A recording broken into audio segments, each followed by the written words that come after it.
Les oiseaux, je explique, les oiseaux, c'est le malin qui vient enlever la parole dans le cœur de celui qui écoute. C'est-à-dire, la terre, Jésus commence à expliquer, la terre qu'on a semé la semence, c'est le cœur. C'est pour dire que la parole que nous prêchons, nous le prêchons, les chants que Dieu veut que cette parole entre, c'est le cœur. Mais si cette parole est dans les au bord du chemin, le malin viendra prendre cette semence, partira avec cette semence. Jésus explique encore la seconde fois. Il dit, la semence qu'on a jetée dans les endroits pierreux, faute de racines. Maintenant, Jésus explique faute de racines comme celui qui a écouté la parole. Il a eu aussi la joie d'écouter la parole. Mais quelques persécutions, lisez très bien, à cause de la parole, cette personne abandonne le chemin d'Isaïe. Je voulais dire à quelqu'un parmi nous avant que j'entre dans notre dimension, tel que nous prêchons la parole, tel que nous venons dans l'assemblée, moi comme ministre, je peux être aussi un agent pour persécuter ta vie. Amen. Mais si tu n'as pas une foi ferme, tu vas quitter ces choses. Voilà pourquoi nous croyons, quand nous venons dans l'église, nous ne venons pas pour adorer la vase. Le ministre, c'est un homme qui doit se discipliner, mais c'est un homme comme toute personne. Mais dis-moi si nous venons dans l'église, parce que nous savons que les salut au travers de l'enseignement. Oui, c'est ça. Qu'elle s'obéisse. Amen. Mais il y a encore une troisième terre, qui est la terre qui a des épines. C'est-à-dire l'évangile qui est lié aux richesses des siècles présents. C'est-à-dire beaucoup sont venus en Christ avec un souci profond de gagner les richesses de cette terre. C'est-à-dire dans notre terme, nous prédicateurs, qui prêchent la richesse terrestre, sans pourtant prêcher la richesse céleste, c'est un agent du diable. Parce que Dieu ne donne pas la terre si quelqu'un n'a pas gagné le ciel.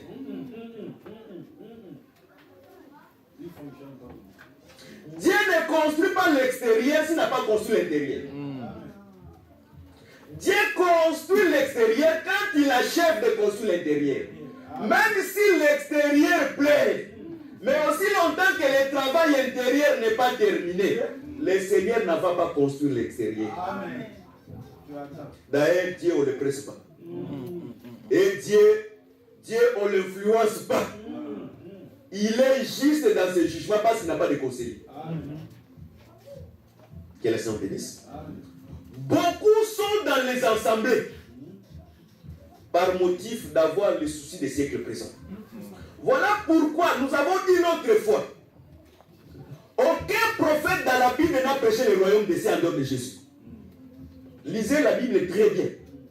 Tous les prophètes, depuis Adam jusqu'à Moïse, jusqu'à Jean-Baptiste, tous ces prophètes prêchaient que des promesses terrestres.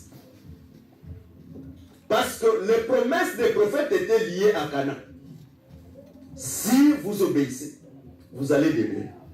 Si vous obéissez, vous serez la tête et non la queue. Si vous obéissez, c'est-à-dire au travers de cet enseignement, l'Israël est devenu la femme courbée qui pouvait regarder seulement aux promesses terrestres. Est-ce qu'on se comprend? Amen.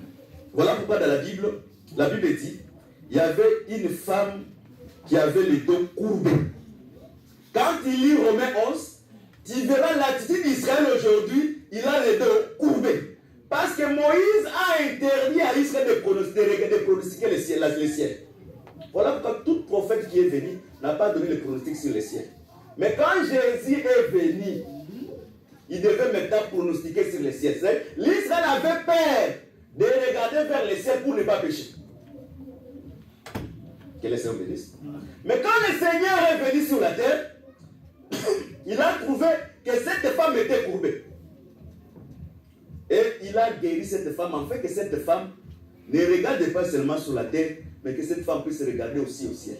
Amen. C'est-à-dire, le seul prophète qui est venu prêcher le mystère du royaume des cieux, c'est le Seigneur Jésus-Christ. Voilà pourquoi aujourd'hui, comme le mystère est dévoilé, c'est lui qui accepte Christ, sa première vision, c'est les choses célestes. Parce que les choses terrestres sont passagères. Or, les choses célestes, c'est le tout.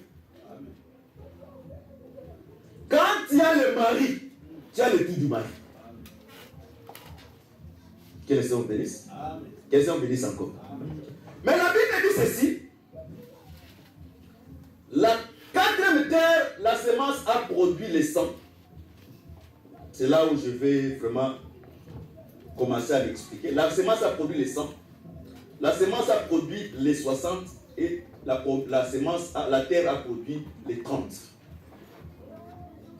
C'est-à-dire, dans la Bible que nous détenons, la Bible étant un parabole voilé. C'est-à-dire, quand Jésus est venu sur la terre, même si Jésus accomplit Ésaïe 35, parce qu'Ésaïe 35, Jésus doit guérir les aveugles, Jésus doit faire marcher le boiteux. Même s'il accomplit Ésaïe 35, mais si tu restes seulement dans la parabole, tu vas mourir. La guérison était vraiment effective et était réelle, mais cette guérison c'était aussi une parabole qui expliquait les choses qui devaient arriver. Parce que les vrais aveugles, c'était nous. On n'avait pas la connaissance de la parole de Dieu. Les vrais boiteux, parce que être un boiteux dans la Bible, c'est quelqu'un qui a la vie du péché aujourd'hui. C'est dans les sacerdoces anciens. Un boiteux ne fait pas partie du sacerdoce. Mais Christ, quand il est venu, il a fait de nous un royaume de sacrificateurs. Mais du moins, nous comprenons un boiteux. C'est aussi celui qui n'a pas les bons langages de prêcher. C'est pour dire que la bouche, c'est une jambe. Si tu ne sais pas prêcher, tu es incapable de communiquer la pensée de Dieu, tu es un boiteux. Or, si tu es un boiteux, tu n'as pas droit d'être dans les sacerdoces. Parce que le ministère, en dehors de certains comportements, mais le comportement le plus remarquable, c'est la prédication. Amen. Amen. Parce que le ministère en étant plusieurs vêtements dans les corps de souverains sacrificateurs, mais le vêtement le plus impressionnant à tous les vêtements de souverains sacrificateurs, c'est les fautes. Que le Seigneur bénisse. C'est-à-dire, même s'il a guéri l'aveugle, mais il expliquait les choses qui devaient aussi s'accomplir. Voilà pourquoi quand tu écoutes les paraboles, tu ne demeures pas seulement dans le parabole. Mais il faut aussi aller dans l'explication. Parce que les salut, c'est dans l'explication du mystère du royaume. Quels sont les bénisses? Ça dit dans l'explication, l'aveugle, les boiteux, c'était moi et c'était toi. Parce que la prédication, c'est la colline qui ouvre les yeux. Est-ce qu'on se comprend? La prédication, c'est l'huile qui est la colline qui permet d'ouvrir les yeux. Maintenant, Christ dit, ça produit 100, ça produit les 60 et ça produit les 30. Pourquoi il a choisi ces chiffres? C'est là où disons le pourquoi de chaque chose. Mais Christ dit quelque part, il vous a été de vous êtes heureux parce qu'il vous a été donné de connaître le mystère des royaumes. Un homme heureux, ce n'est pas celui qui a beaucoup d'argent ou bien qu'il est en bonne santé selon Dieu, mais un homme heureux, c'est celui qui a l'accès à la compréhension du mystère du royaume des cieux. Parce que pour les autres, le royaume c'est un parabole. Voilà pourquoi je dis une autre fois. Quand Ona, fils de Jacob, qui devait relever la postérité parce qu'elle est morte sans laisser la postérité. A dit, quand quelqu'un meurt, il ne laisse pas la postérité, il faut que son frère puisse relever la postérité afin que le nom des défunts soit élevé à l'Israël. Mais Ona est venu. Il avait toute la capacité de relever la postérité de Er. Mais il a refusé de donner la semence par terre. Nous comprenons que Jésus devait accomplir aussi cette écriture. C'est-à-dire Moïse en étant Er. Quand on dit que Er était méchant, la méchanceté selon Dieu, parce qu'il y a la méchanceté selon les hommes et la méchanceté selon Dieu. La Bible dit tous ceux qui sont venus avant moi, ce sont des méchants, ils sont des voleurs. Il y a le vol selon Dieu, et il y a aussi la méchanceté selon Dieu, et le vol et la méchanceté selon les hommes. Amen. La méchanceté selon Dieu, que la Bible dit que tous ceux qui sont venus avant moi, ce sont des voleurs, c'était tous les prophètes qui étaient incapables d'accomplir l'œuvre du salut, mais ils venaient toujours annoncer le salut. Amen. Parce que Moïse, avant de venir pour annoncer la délivrance, on lui a ôté les chaussures. Or, tous les prophètes étaient à Moïse de la loi. Et tout prophète qui venait annoncer le message du salut, il était déchaussé. Il savait lui-même parfaitement. Il était incapable. Voilà pourquoi Moïse, à la fin de sa mission, il a dit, Dieu va vous révéler, vous relever un autre prophète comme moi, et écoutez-lui. Mais dis-moi, il est venu annoncer la Pâque, il est venu annoncer la délivrance. Voilà pourquoi Dieu a dit, tous ceux qui sont venus avant moi, ce sont des voleurs et ce sont des brigands. Ne prends pas Moïse, ne prends pas Abraham comme étant un vrai voleur comme ça. Et ne prends pas Abraham comme étant un menteur. Parce que dans cette Bible, Jésus appelle Abraham comme étant un menteur. Parce que Abraham, votre père Abraham, ne vous a pas dit la vérité. Et si Abraham n'a pas dit la vérité, ça c'est Jean 8. Si Abraham n'a pas dit la vérité, c'est qu'Abraham a dit les mensonges. C'est le Seigneur de l'Église. C'est-à-dire, Christ, quand il est venu maintenant comme Ona, c'est-à-dire qu'il avait toute la capacité de relever Israël de sa chute. Parce que le salut, c'est avoir un fils. Comme Moïse n'a pas laissé un fils, le rôle de tous les prophètes était quoi? Pour relever la postérité, il faut qu'il y ait un fils. Parce que c'est la postérité de la femme qui devait écraser la tête du serpent. Comme Israël n'a pas eu un fils, c'est-à-dire l'Israël ne pouvait pas accéder à la délivrance. Mais Christ est venu comme étant Ona avec toutes les capacités. Quand il a guéri l'enfant des filles de Naïm, Israël a dit, on a vu un grand prophète apparaître au milieu de nous. Quand il a donné de l'eau dans le puits de Jacob, la femme a dit, nous avons vu celui dont Moïse nous avait parlé. Il est venu maintenant, la promesse que Moïse avait dit devait s'accomplir en Christ pour que l'Israël soit relevé de sa chute. Mais quand il est venu encore comme Ona. Il a refusé de donner la semence à Israël et il a jeté la semence par terre. La terre qu'il a jeté la semence, c'est qui? C'était les 12. Qui devaient priver les autres l'explication et donner aux 12 l'explication. C'est-à-dire, dans d'autres termes, voilà pourquoi, dans la marche de Jésus, il y avait aussi l'accomplissement de plusieurs signes prophétiques. Tu verras qu'il y a une femme, quand elle a vu Jésus, il a craché sur le visage de Jésus.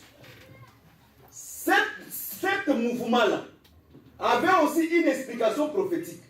C'est-à-dire quoi? Quand quelqu'un, ça c'est je crois bien Deutéronome 20, quand quelqu'un a la capacité de racheter et il refuse de racheter, on doit cracher sur son visage. Et si on a craché sur son visage, c'est-à-dire cette femme représente l'Israël qui a vu toutes les capacités de rachat chez Christ, mais Christ, comme il a refusé, on devait les cracher sur son visage. C'est-à-dire, la venue de Christ, parler en parabole pour l'Israël, c'est refuser de racheter l'Israël. Expliquer, c'est accepter de racheter. C'est-à-dire, quand on te dit que tu es sauvé, c'est-à-dire tu as l'explication du mystère du royaume. Amen. Or, pour que nous sachions que tu as le royaume, on doit voir en toi les 100, les 60 et les 30. Les 100, c'est quoi? Les 100, c'est Abraham. Parce qu'Abraham a 100 ans, qu'Abraham a enfanté Isaac comme étant la foi. Les 60, c'est qui? Les 60, c'est Isaac. Parce qu'Isaac a 60 ans, c'est là où Isaac a donné naissance à l'élection, qui est Jacob. Les 30, c'est quoi? Les 30, c'est Joseph qui est l'explication de la royauté. Ça, c'est 1 Chronique 5, verset 1 jusqu'à 5. 1 Chronique 5, verset 5 dit ceci. Joseph, c'est lui qui avait le droit de la royauté. Mais il n'en avait pas parce que Juda était plus fort que lui. C'est dans d'autres termes, le trône c'est aussi la royauté. Voilà pourquoi David, à 30 ans, David devait devenir roi. C'est dans d'autres termes, la foi amène quelqu'un dans la promesse, qui est le 60. Et le 60 amène quelqu'un dans le trône, qui est le royaume. C'est-à-dire quand quelqu'un écoute la parole, et quelqu'un comprend la parole, parce que le problème vraiment c'est avoir la compréhension de la parole. Or, quand on a la compréhension de la parole, on a le voir, on a l'écoute, et ton cœur est sensible. J'ai dit la fois passée, en Israël, pour que nous puissions reconnaître que tu es un esclave, on doit voir ton oreille percée. C'est-à-dire, quand on voit que ton oreille est percée, on dit, ce monsieur ici, il est esclave à perpétuité. Et lit très bien la Bible, on perçait la personne l'oreille devant la colonne du temple. On ne perçait pas n'importe où. Et nous croyons bibliquement, chaque sabbat dans les temples, on faisait la lecture de la parole. Voilà pourquoi aujourd'hui aussi, comme étant le sabbat, Christ est comme étant le vrai sabbat, c'est que nous prêchons c'est la lecture de la parole. C'est par là nous avons dit, tout celui que Dieu donne la compréhension de la parole. Quand tu as seulement la compréhension de la parole, sache-le que tu as la capacité de voir, tu as la capacité aussi d'écouter. Le droit, le voir, l'écoute, l'attachement, les trois viennent d'un seul jour dans la vie d'une personne. C'est là où nous avons dit ceci. Dieu ne peut pas donner à quelqu'un le voir, l'écoute, sans lui donner l'attachement. Parce que Jacob, le jour qu'il bénit ses enfants, il bénit Lévi et Siméon ensemble. Il ne dit pas, il bénit Ruben. Quand il arrive seulement à Siméon, il associe Siméon et Lévi ensemble et il descend à Juda. Il prend les autres Nephtali jusqu'à ce qu'il va à Benjamin.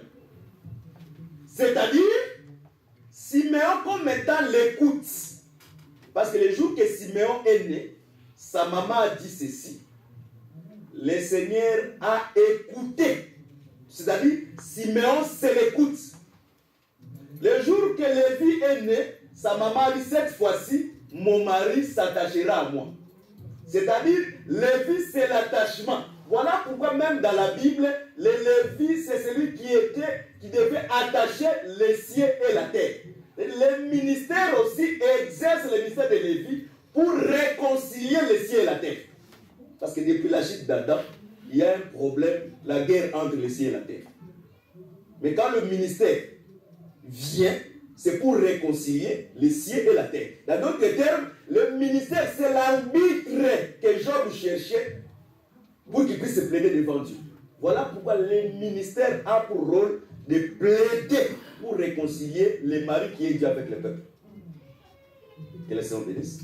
C'est-à-dire, quand on bénit Jacob, quand on bénit Lévi et Siméon, on les bénit une fois. C'est-à-dire, quand l'homme reçoit la compréhension de la parole, directement la compréhension lui amène aussi l'attachement. On ne peut pas avoir la compréhension de la parole sans pourtant avoir l'attachement à la parole de Dieu. Et quand nous parlons de l'attachement, nous devons voir aussi la vie de Dieu dans la personne. Vous savez, dans cet évangile, beaucoup croient seulement la doctrine, c'est les Écritures. La doctrine n'est pas seulement les Écritures, mais la doctrine aussi, c'est la vie d'une personne qui mène par rapport à cette Écriture qu'il a écoutée. L'Écriture dit ceci, sur Hébreux 6, la terre qui est abreuvée souvent par la pluie, si elle produit les herbes utiles, elle participe à la bénédiction. S'il ne produit pas les herbes utiles, elle participe à la bénédiction.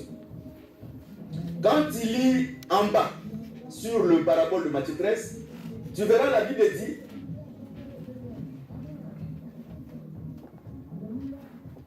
Le semeur, le jour, il a semé la bonne semence. Mais la nuit, l'ennemi est venu, il a semé la mauvaise semence. Je crois que tout le monde a cette explication. C'est qu'elle n'en a pas, je vais encore le réexpliquer. Quand on parle de la nuit dans la Bible, la nuit, ce n'est pas seulement le fait que les ténèbres viennent au milieu de nous. Mais la nuit dans la Bible veut nous expliquer tout ce qu'on fait en secret, c'est la nuit. Amen. Même si tu es dans le jour, ton mari ne sait pas que tu es sorti, tu es allé te prostituer, c'est la nuit. Même toi, mon frère, quand tu vas quelque part, on te voit passer la nuit. Même quand tu voles, parce qu'un voleur ne peut pas voler en train de le voir. Même quand tu voles, on te voit passer la nuit. Et la nuit, c'est quand quelqu'un sème la semence, dans les secrets que les gens ne voient pas qu'il est en train de semer. Il a semé les semences, mais arrivé le matin, les serviteurs ont dit, oh, mais maître, tu n'as pas semé la bonne semence. Mais d'où viennent les mauvaises semences? Le maître a dit, pendant qu'on dormait, l'ennemi est venu, il a semé les mauvaises. On va l'arracher. Non, non, ne l'arrache pas. Laisse-les croître ensemble. À la moisson, nous allons prendre les bonnes semences et nous allons brûler la mauvaise semence. Quand le propriétaire du champ, il a semé la semence, est-ce qu'il avait semé le sol? Non. Quand il a semé la semence qu'il avait semée, c'était la parole. Mais quand il viendra récolter, il doit récolter la semence l'explication de cette semence qui a été semée. Parce que quand on sème une semence, la moisson, c'est l'explication de la semence que tu as semée. Si tu as semé une mauvaise semence, tu ne savais pas que la semence que tu as semée était mauvaise, mais tu vas savoir que cette semence que tu avais semée était mauvaise, c'est seulement la récolte. Cette semence va se répéter dans toutes les semences, le fruit qui va se produire. Je prends un exemple de terre à terre. Je prends une mauvaise mangue. Je le sais. L'arbre pousse. Il produit l'effet. Mais à la maturité, quel que soit que ces mangues soient 1000, tous les 1000 mangues que tu vas recueillir, ça sera des mauvaises mangues. Parce que la semence que tu as semée n'était pas la bonne semence. Dans d'autres termes, la semence que le semeur avait semée, c'est la parole. Nous croyons quand Dieu vient au milieu de nous pour semer sa semence comme étant la parole, Dieu viendra récolter les hommes qui vont reproduire la vie de cette semence qui a été semée. Amen. Parce que le problème dans l'Église, ce n'est pas seulement écouter la parole de Dieu. Le problème, c'est reproduire la vie de la parole qui a été écoutée. C'est-à-dire que cette parole quitte la dimension de l'esprit et que cette parole revête les dimensions de la vie. C'est-à-dire la doctrine, ce n'est pas seulement l'esprit, mais la doctrine aussi. Si on dit que Dieu est saint, ça c'est l'esprit. Il faut que quand on dit que Dieu est saint, quand l'esprit de la sainteté habite en toi, tu produis aussi le fruit de la sainteté. Parce que le semeur, c'est lui qui a semé. Ce qu'il viendra récolter, ce sont les hommes qui seront semblables à cette parole qui a été semée. C'est pour dire que la semence de la parole vient transformer la personne afin que la personne soit identique à la parole. Aussi longtemps que nous ne sommes pas identiques à la parole, tout ce que nous faisons est nul. Amen. Parce que le ministère, son rôle, c'est perfectionner pour que l'Église atteigne un statut. C'est-à-dire qu'il y a un statut, un miroir où on doit regarder si la personne qui a écouté la parole lui ressemble à cette parole qui a été prêchée. Voilà pourquoi quand les semeurs jetaient les semences, ils jetaient. Les semeurs avaient un problème pour récolter. Ce qui détruit la vie de plusieurs personnes. Même on pouvait prêcher ici. Les malins viendront enlever la semence de la parole à lui. Les autres, à cause des persécutions, dans la parole, ne crois pas que tu seras erré tout le temps que tu viendras dans cette église. Tu peux aussi être persécuté dans cette assemblée. Amen. Tu donnes une prophétie exacte. Mais si c'est contre moi, le prédicateur, je te persécute.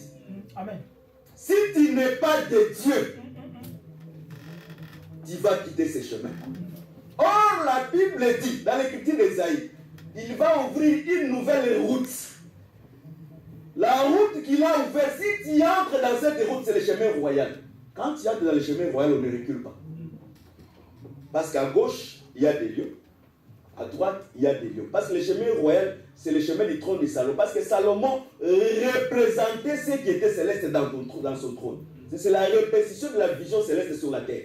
C'est-à-dire, pour aller vers le trône, il y avait 7 lions à gauche, 7 lions à droite. C'est-à-dire, quand tu marches, tu veux aller à gauche, les lions te remettent en route. Tu veux aller à droite, c'est-à-dire, c'est lui que Dieu lui a déjà engagé dans ce chemin. Vouloir ou pas, il va atteindre le salut. Mais si sa compréhension ne nous permet pas de marcher dans la crainte, Dieu va faire que les persécutions, les problèmes que tu vas rencontrer dans ce chemin, ça va toujours retourner jusqu'à aller vers le but. Voilà pourquoi nous croyons, un juste ne se perd pas. Amen. Un juste peut tomber. Mais comme il est juste, l'Éternel fera. Lisez très bien la Bible. La Bible dit, mon juste tombera 7 fois, je le relèverai. Celui qui relève la personne, ce n'est pas une autre personne. C'est lui-même Dieu. Amen. Mais quand on commence à te relever, sache-le que tu vas te détruire comme Dagon. Parce que Dagon, quand il tombe, les propriétaires de Dagon viennent, ils relèvent Dagon. Quand Dagon encore tombe, les propriétaires, jusqu'à ce que Dagon va se couper en morceaux. Quand on relève quelqu'un, on la force pour se relever. Si ce n'est pas Dieu qui lui a relevé, la personne tombera encore avec des plus grands scandales dans le monde. Que le Seigneur bénisse. C'est par là que nous comprenons. Pour que la semence, quand elle est semée, la terre doit expliquer les 30, la terre doit expliquer les 60 et la terre doit expliquer les 30. C'est-à-dire qu'il doit expliquer les 100 comme étant la foi. Quand nous venons dans l'église, la parole doit premièrement engendrer la foi.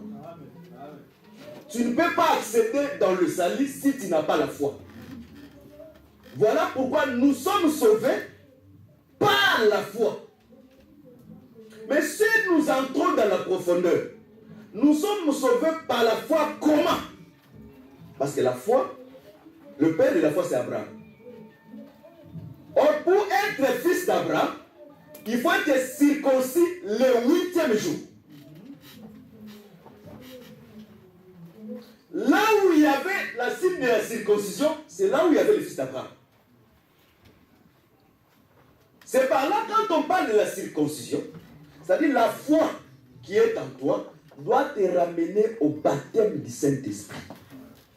Les retraits de la chair. Voilà pourquoi nous avons dit ceci la fois passée. Les parents qui sont sortis en Égypte ne sont pas entrés en Canaan. Les gens qui devaient entrer en Canaan, ce sont les enfants. Parce que Canaan, c'est l'image du royaume. Il y avait un papa aussi qui est sorti en Égypte qui s'appelait Nicodème, qui voulait aussi entrer en Canaan, qui était le royaume des cieux. Quand il a demandé à Christ comment je veux faire pour entrer dans le royaume des cieux, Christ lui a dit, tu dois devenir un enfant. C'est-à-dire, celui qui n'est pas un enfant, celui qui n'est pas né de la parole. Parce qu'après que nous puissions prendre la naissance selon la chair doit mourir afin que tu aies une nouvelle naissance, une deuxième création. C'est-à-dire, quand on parle de la création de Genèse c'était un parabole. La vraie création, quand Christ est créé dans la vie d'une personne. Voilà pourquoi pour entrer dans le royaume des cieux, il faut être un enfant. Quand il y a la foi va t'introduire dans la promesse, qui est Isaac. Et Isaac la promesse va t'introduire, parce que la finalité de la foi, la finalité de la promesse, c'est le royaume. Si tu reçois la foi, si tu reçois la promesse, la finalité de tout ce que nous recevons ici sur la terre, et que nous suivons à travers la parole, c'est entrer dans le royaume des cieux. Or, si la finalité c'est le royaume, nous devons voir sur la terre les signes du royaume des cieux. Amen. Si les signes du royaume des cieux ne nous accompagnent pas, c'est-à-dire le royaume n'est pas manifesté en nous. Amen. Je prends l'écriture. Luc 9. Luc 9, verset 11.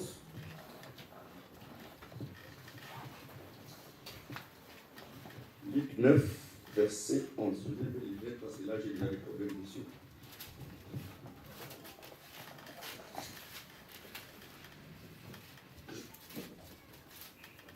Je ne sais pas si j'ai lu cette écriture.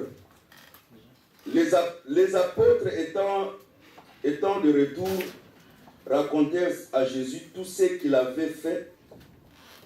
Il l'a pris avec lui et il se retira à l'écart à côté d'une ville à Bethsaïda. J'ai dit ça, mais je répète. La foule l'ayant suivi, le suivirent, Jésus accueillit et leur parlait du royaume de Dieu et il guérissait ceux qui avaient besoin d'être guéris. C'est-à-dire, là où on parle du royaume, le royaume doit être aussi accompagné de la guérison. Parce que les paraboles disent ceci. La parabole dit ceci. Je leur fais la parabole pour qu'ils n'entendent pas. Pour qu'ils ne voient pas de leurs yeux, parce que s'ils voient, ils seront sauvés. C'est-à-dire, afin que je ne les guérisse pas. C'est-à-dire, là où il y a la compréhension de la parole, là où il y a l'entendement de la parole doit aussi accompagner de la guérison. Amen. Nous avons premièrement la guérison sous le plan du salut. Mais nous avons aussi la guérison sous le plan de la chair. Voilà pourquoi quand Jésus annonçait le royaume devait être aussi accompagné de la guérison de ceux qui avaient besoin de la guérison. Amen. Cet évangile que nous vous prêchons, Jésus a dit ceci encore, je crois même dans Luc 11, je ne me trompe pas. Il a dit ceci. Si c'est par les doigts de Dieu que je chasse les démons, sache-les que le royaume de Dieu est venu vers vous. Les doigts, c'est qui? Les doigts, c'est le ministère de la parole. Quand un ministre parle, il chasse les démons, vraiment qui est l'ignorance. Il y a aussi les démons comme étant l'esprit méchant qui vient habiter dans le corps de l'homme pour nuire à la vie des personnes. Le ministère doit aussi avoir la capacité de chasser ces démons qui se trouvent dans la personne. Amen. Parce qu'on ne peut pas annoncer le royaume sans pourtant que le miracle accompagne le royaume. Amen. Quand je parle de miracles, je le répète chaque fois. Beaucoup de frères, des fois, ils me demandent, ils disent, docteur, est-ce que tu crois que les miracles que les pierres faisaient, ça va se faire encore? Non. Il faut avoir l'évangile, il faut avoir la foi. Amen. La foi, c'est dans toutes les promesses de la parole que nous écoutons.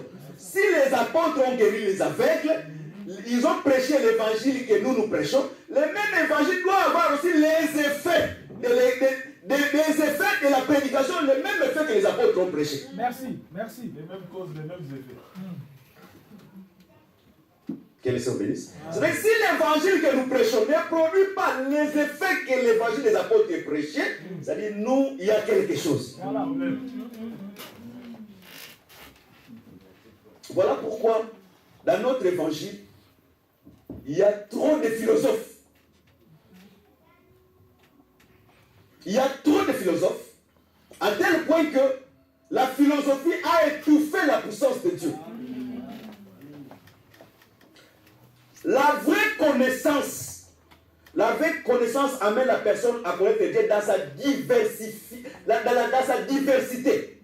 Si la connaissance envoie seulement l'homme à voir Dieu d'un côté, c'est un problème. Un gâteau avant de le manger, le boulanger doit trouver le gâteau de deux côtés. Et si nous allons prêcher le royaume doit être aussi accompagné de la puissance de Dieu.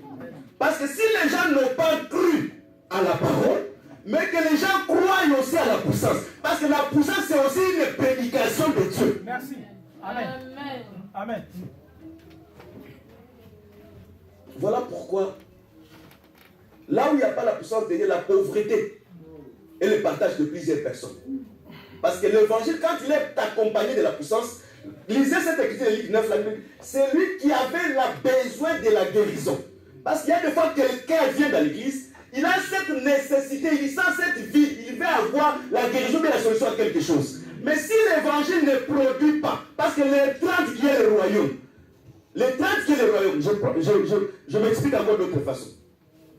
Vous savez, David, il a accédé à la royauté à 30 ans. Le royaume que David a reçu, le royaume a permis à David de faire tomber Goliath. Et si quelqu'un reçoit le royaume doit donner à cette personne la capacité de faire tomber la Goliath.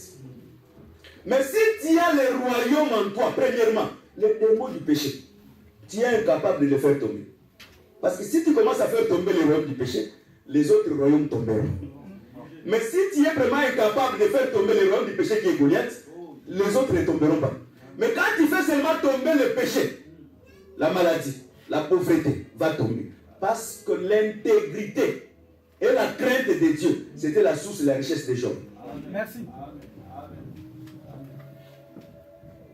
Quel est son bénéfice? Amen. C'est-à-dire l'explication de la sémence, c'est quand la parole produit la foi dans la vie des personnes, et cette parole ramène les personnes dans des promesses, et les promesses engendrent les royaumes dans la vie des personnes. C'est-à-dire quand quelqu'un marche, nous voyons que ça c'est un candidat du royaume des cieux. Vous savez, prenons les écritures les plus simples, ça va beaucoup nous aider. La Bible dit, ayez aussi une apparence qui convient à la sainteté. Dans la chair comme ça, quand tu marches, il faut avoir aussi une apparence extérieure qui convient à la sainteté. C'est là où nous pouvons voir, parce que nous, on n'a pas le thermomètre intérieur. Mais par le thermomètre extérieur, avec l'apparence extérieure, nous pouvons voir une apparence qui convient à la sainteté, que la personne ici, il a les alliés avec eux. Même si on peut t'adonner, mais dis-moi, par l'extérieur, on peut le voir. Mais quand on regarde quelqu'un, le frère, une sœur, il a pris le temps dans cet évangile. En te regardant comme ça, on sent déjà l'odeur de la prostitution, on sent l'odeur du péché. Il y a même des frères, vous savez, dans l'église telle que nous sommes, il y a d'autres frères, quand ils regardent, si je lui donne mon argent, il ne va pas, je ne veux plus le récupérer. Si je donne, garde cet argent, je vais venir le prendre. En le regardant seulement l'extérieur comme ça, il dit, si je le donne, je l'aurai plus. Si cette confiance extérieure ne pousse pas la personne de te faire confiance, combien de fois ce qui est intérieur? Que le Seigneur bénisse. C'est-à-dire, quand on parle du mystère du royaume, c'est la parole qui est l'explication de toutes choses. Quand on sème la parole de Dieu, premièrement, la parole doit amener la foi sous le plan d'Isaïe. La parole doit amener aussi la foi, que la personne puisse croire. Si je suis malade, je peux recevoir la guérison en écoutant la parole de Dieu. Ou bien un homme de Dieu peut m'imposer les mains et je vais recevoir la guérison. Ou je peux prier. Le Seigneur peut m'exaucer et me guérir. Si les gens, quand ils écoutent la parole, cette foi n'engendre pas cette volonté en eux, même si nous prêchons, nous jetons la semence sur les endroits qui ne peuvent pas produire. Et si la foi entre dans la vie de personne, la foi doit ramener la personne dans le prophète. Parce que les testataires étaient déjà morts. Les promesses sont là. Vous savez, il y a certaines promesses que nous, des fois, on croit dans cet évangile, même si on ne le dit pas. Parce que dire quelque chose, le visage de quelqu'un parle. Nous croyons dans cet enseignement, le visage c'est un enseignement. Jacob, pour fuir là-bas, n'a pas dit à Jacob que je te chasse. Mais Jacob, comme étant un prophète, il a lu sur le figure des fils des enfants de Laban que je ne suis plus bien reçu dans cette maison. C'est-à-dire, les fils de Laban me chassent déjà. C'est-à-dire, il y a certaines personnes, ne cherchez pas qu'on te dise que nous t'avons chassé. Non. Quand il regarde seulement la face de la personne, il t'enseigne que va-t'en. Et Jacob, quand il a compris cela, Jacob est parti. C'est-à-dire, nous voulons seulement dire que la promesse, quand il entre en toi, tu dois croire à toutes les promesses qui sont inscrites dans cette parole. Le moins impossible, c'est seulement pour toi. Mais chez Dieu, rien n'est impossible parce que Dieu a approuvé, il pouvait ouvrir une route dans la mer Rouge. Amen. Dieu pouvait faire pleuvoir le pain venant du ciel. Mais comment tu peux douter? Vous savez, il y a des gens qui ont des foi dans les petites choses. Ils ont seulement la foi des petites choses. Mais ils ne voient pas Dieu qui peut aller dans les grandes choses. Amen. Je vais un peu parler un peu de la foi, un peu, et puis je vais clôturer pour que nous prions un peu quelques temps. Jésus, il a guéri le secrétaire de santé. La Bible dit, il a fait un miracle. Le lendemain, Jésus a guéri l'enfant de la femme de Naïm. Les autres disent, un grand prophète est apparu au milieu de nous. Le petit miracle que Jésus avait fait, c'était la porte qui prouvait que Jésus pouvait faire encore des grands miracles. C'est-à-dire quand Dieu opère un miracle dans la vie d'une personne, Dieu fait quelque chose dans la vie d'une personne, la chose que Dieu a faite pour lui, ça doit assurer à cette personne, comme Dieu a fait ceci, Dieu sera encore capable de me faire plus que ce qu'il a fait aujourd'hui. Si la personne n'a pas cette dimension de foi, il viendra dans cet ensemble, il va vieillir, sans pourtant palper l'un des promesses de Dieu. Vous savez, la pauvreté exagérée peut te faire écarter dans le chemin du salut. Les gens aujourd'hui, des fois, ils ont les pasteurs qui sont allés toucher les gris-gris pour les miracles. C'est parce qu'ils n'ont pas vu le miracle s'opérer dans leur ministère. Mais ils voyaient seulement le miracle s'opérer dans le ministère des autres. Ils sont allés contacter. Mais si lui-même avait la foi et il prenait le temps, parce que pour faire le miracle, la prière, c'est la clé de la sanctification.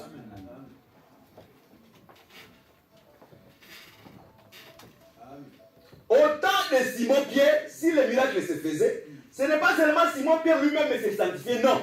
Et le peuple aussi vivait dans la sanctification. C'est-à-dire pour que le miracle s'opère dans l'assemblée, il faut et les ministres et le peuple vivent dans la sanctification et dans la prière. C'est à ce moment le miracle peut s'opérer. Amen. Amen. Nous avons dans cette assemblée les frères qui ne prient pas. Les frères qui ne craignent pas Dieu. Mais il veut voir la main de Dieu. Dieu n'est pas un féticheur. Amen. Parce que les féticheurs, ils ne demandent pas d'où tu es venu. Mais Dieu, l'athlète n'est pas couronné s'il n'a pas couru selon les règles. Dieu a des règles qu'il a fixées. Et ces règles, lui-même, il ne viole pas ces règles. Si tu es dans ces règles, parce qu'il a dit, je suis le chemin, la vie et la vérité. La femme, Tamar, la Tamar, elle n'était pas une prostituée. Mais elle a revêtu la vie seulement de la prostituée pour avoir la sémence. Elle savait pour qu'il puisse se rencontrer avec Judas, il devait stationner dans les routes que Judas pouvait passer. Pour rencontrer le Seigneur a des routes qu'il va passer. Il y a même dans la manière des hommes, il y a des autoroutes que le Seigneur ne peut pas passer. Même si tu l'attends dans cette autoroute, le Seigneur ne passera pas. Mais il y a certaines autoroutes que tu ne peux pas échapper, que le Seigneur puisse parler dans ce chemin. Et s'il te croise, il faut qu'il change ta vie. Nous croyons que tout celui qui est dans le chemin de la parole, c'est lui qui a la crainte de Dieu, il demeure dans la parole. Amen. Les jours que le Seigneur passera par ce chemin, Amen. Le Seigneur te visitera. Amen. Que le Seigneur bénisse. C'est-à-dire, les royaumes des cieux, nous devons les vivre sur la terre avant que nous puissions vivre ça dans le ciel. Amen. Voilà pourquoi l'Israël a mangé les produits de Canaan avant d'arriver le Canaan. Israël a mangé, comme on nous a prêché le dimanche, il a mangé la manne qui avait le goût de miel avant de manger les miels qui étaient en Canaan. Parce que nous croyons dans d'autres termes, il ne faut pas, quand on dit que Israël est entré dans le pays de lait et de miel, ne crois pas que le miel là, c'est le miel naturel que nous mangeons. Le miel, c'est les richesses des Amoréens. Parce que les Amoréens étaient considérés comme étant les abeilles, disait Deutéronome. Leur richesse, c'est-à-dire Dieu a pris Israël, il les a donné cette richesse-là, c'est ça que le miel. C'est la richesse que tu n'as pas fait un effort, tu es là, tu manges tranquillement. Voilà pourquoi nous croyons que c'est lui qui est entré en Canaan comme étant le 7e jour. La force, les problèmes de force est exclu. Même si tu vas travailler, nous disons que c'est le Seigneur qui a fait pour toi. Même si tu as travaillé durement, tu as acheté une voiture, moi je crois que c'est le Seigneur qui a acheté ça pour moi. Un enfant de Dieu, tout ce qu'il a, c'est Dieu qui le donne. Parce que quand tu es dans le repos, tu ne travailles plus. Mais si c'est le tien, glorifie-toi avec ce. Parce que tu glorifies-toi par tes forces. Mais quand tu te glorifies avec ta force, sache-le que le Seigneur, c'est le jour qui va prendre ton âme. Parce qu'il y a quelqu'un, je termine par là, il a dit, j'ai travaillé, j'ai amassé, je vais maintenant réserver dans le dépôt. Et quand il a regardé maintenant le dépôt qu'il a gardé, il a dit, oh mon cœur, réjouis-toi, car tu seras répondu. Le Seigneur a dit insensé. Aujourd'hui même, je venais prendre ton âme. C'est-à-dire, quand on a quelque chose, quand même quand on a travaillé, quand on termine à amasser, on dit Seigneur merci, parce que tu m'as donné la force d'amasser ce que j'ai. Et là, le Seigneur sera glorifié. Que le Seigneur vous bénisse. Nous voulons maintenant prier.